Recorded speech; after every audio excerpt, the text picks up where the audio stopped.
day one of the convention and the day one of our pop-up makeke too. That's what I think we're like super excited about that, right? I love we're shopping already. There's great talks, and there's oli and hula and mele and shopping. Yeah, And shopping. You're right. Notice we stay here and not in any of the sessions. We like it shopping already. And one of our vendors over here, David Shepard, Hawaii, is the line, but David Shepard is joining us right now, the man.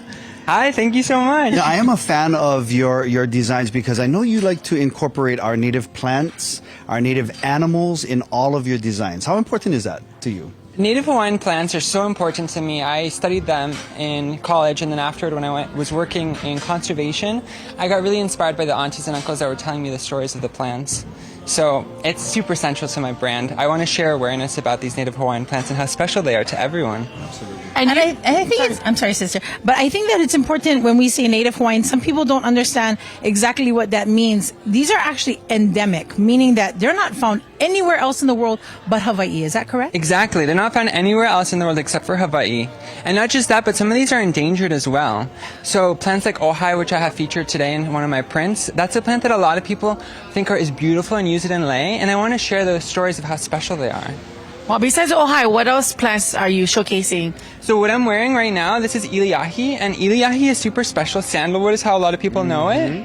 But a lot of people haven't seen the trees because they're endangered, endemic to Hawaii, and we're trying to preserve them. So sharing the stories is important. That's so cool because back in the day, I mean, we did a lot of trade with other countries, China, and they went up and we just took all those trees down. Well, they used to burn the entire forest until they could smell the iliahi burning, and then they would stop the burn, harvest all the iliahi, and just keep burning. That's how they cleared land and burnt forests. And we're so grateful that an artisan like you would be willing to tell those stories for us.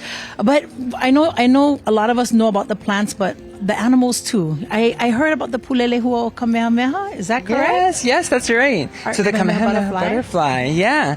And again, it used to be super common. Now it's becoming less so. You can only find it in Manoa, for example. But there's all these efforts to grow it again, to grow the plants that the larva of the caterpillar would use, like mamaki. A lot of people don't know that. I love that. And Wow. that's what I was trying to do in my yard. I was growing all of these mamaki plants so that we could see the return of our Kamehameha butterfly.